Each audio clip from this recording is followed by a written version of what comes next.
લક્ષ્ય ન્યૂઝ, એક નજર, એક લક્ષ્ય. લક્ષ્ય ન્યૂઝમાં આપનું હાર્દિક સ્વાગત છે. જોઈએ આજના સમાચાર વિગતવાર. સુરત શહેરમાં મોહરમના પવિત્ર તહેવાર નિમિત્તે ગુરુવારે શહાદતની રાત્રે તેમજ શુક્રવારે દિવસે કલાત્મક તાજિયાઓનું ભવ્ય જુલુસ શહેરના મુખ્ય રાજમાર્ગો પરથી નીકળ્યું હતું. ભાગળ 4 રસ્તા ખાતે યોજાયેલા કોમી એકતા કાર્યક્રમમાં વહેલા આવેલા પ્રથમ 10 તાજિયાઓને શહેરના મહાનુભાવો દ્વારા ટ્રોફી અર્પણ કરવામાં આવી હતી. આ પ્રસંગે મેયર માયાબેન, કેન્દ્રીય મંત્રી CR Patil, police commissioner Anupamsinh Gehlot સહિતના આગેવાનો ઉપસ્થિત રહ્યા હતા.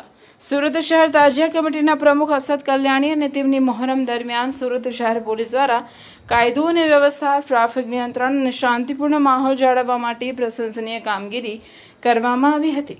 પોલીસ અધિકારીઓ, જવાનો, શાંતિ સમિતિ, FOP સભ્યો અને સ્વયંસેવકોના સહકારથી સમગ્ર તહેવાર ભાઈચારા અને સૌહાર્દપૂર્ણ વાતાવરણમાં उजवाया હતો. पूरे दुनिया में इमाम हुसैन साहब की शहादत याद करते हैं. करबला में मोहम्मद पैगंबर साहब के नवासे इमाम हुसैन साहब ने सत्य के लिए, सच्चाई के लिए, धर्म के लिए जो कुर्बानी दी, जो शहीदी दी, उसको दुनिया याद करती है. उसी परंपरा के तहत सूरत शहर में कई सालों से यहाँ पे ताज़िया निकलता है और ताज़िए में कौमी एकता बहुत बड़ा काम होता है. सारे हिंदू, मुस्लिम, सिख, ईसाई मिलके ये ताज़िया विसर्जन करते हैं. इसी तरह गणपति में हम सब मिलके ये काम करते हैं. सूरत शहर की एकता बनी रहे, उसके वजह से हम लोग सब मिलके ये ताज़िया कमेटी के जो हमारे प्रेसिडेंट है, ताज़िया कमेटी है, वो शहर के मेयर पाटिल साहब और जितने भी आगेवान थे, MLA थे, उन्होंने हमको साथ दिया. और पुलिस कमिश्नर गहलोत साहब ने 1 महीने से उसको फॉलो अप करके आज ये पूरा बंदोबस्त रखा है शहर में और कौमी एकता का माहौल बना के रखा है.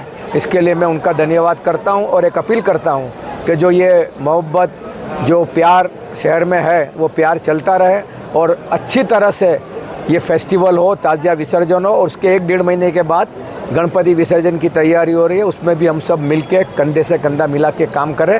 और आज के लिए सबको प्यार मोहब्बत का संदेश. धन्यवाद. અહીંયા ભાગળ જો अपना અહીંયા હાર્ટ ગળાય છે, જો એકદમ જાન ગળાય છે अपना સુરત સિટીના. અહીંયાથી જો તાજિયાના વિધિવત જો સ્ટાર્ટ કરવામાં આવે માનનીય કેન્દ્રીય મંત્રી શ્રી CR પાટીલ સાહેબના હાજરીમાં અને અન્ય મહાનુભાવોના હાજરીમાં જ્યારે આ બધા જો તાજિયાની શરૂઆત થઈ ત્યારે પ્રથમ 10 જો પહેલે આવે આ તાજિયા કમિટી તરફથી જો એના એવોર્ડ એનાયત કરવામાં, ટ્રોફી આપવામાં આવી જોઈએ. અને હું એટલા જ કહેવા માગું છું કે આપણા શહેરનો જો તાસીર છે કે એકદમ હળી મળીને સુખ શાંતિ રહે, એના માટે હું કદીરભાઈ પીરજાદાજીને જો સતત अपने સાથે ખભે મળાઈને જો શાંતિ માટે જો કામ કરતા હોય એના બી આભાર માનું છું. અને અસદભાઈ જો આપણા તાજિયા કમિટીના પ્રેસિડેન્ટ છે જો અને એની ટીમને ખૂબ અમે સહકાર જે રીતે આપે છે એના માટે જો તંત્ર તરફથી ખૂબ આભાર માનીએ છીએ. અને સાથોસાથ જેટલા બી અમારા અહીંયા આગેવાનો, વડીલો, हमारे SD भाई हो, दर्शनाबेन वगैरह, अरविंद भाई राणा, महाराज साहब, हमारे अमितानंद जी जो है બધા લોકો અહીંયા હાજર હતા જો અને બધાને એટલે જ હતા કે આપણે સુરત શહેરમાં ખૂબ સુખ શાંતિ રહે. આમાં બધાનો પ્રોગ્રેસ છે. અને અત્યારે જો કે તાજિયા પસાર થવાના ચાલુ થઈ ગયા છે અને પૂરી પોલીસ બંદોબસ્ત બી ડિપ્લોયડ છે. સારી રીતે એકબીજાના મદદમાં એકબીજાને હેલ્પ કરીને જો તાજિયા કમિટી આપણા જો તમામ જો તાજિયાના આયોજકો અને પોલીસ આ બધા મળીને સારી રીતે પૂરી પ્રક્રિયા હોળી બંગલા તક જો પૂર્ણ થશે એવો મને વિશ્વાસ બી છે.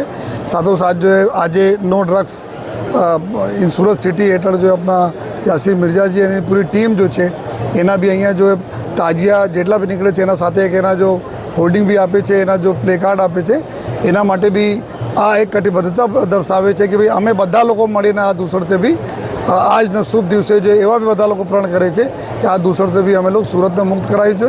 અને ફરીથી જો આજના તહેવાર નિમિત્તે અને સહકાર બદલ તમામ લોકોનો ખૂબ આભાર માનીએ છીએ. અને મીડિયાના મિત્રોને ખાસ કરીને જો છેલ્લા ઘણા દિવસોથી અમારી તૈયારીઓ બાબતમાં આ બધા બતાવો છો લોકો સુધી તક જો એના માટે આપણે ખૂબ આભાર માનીએ છીએ.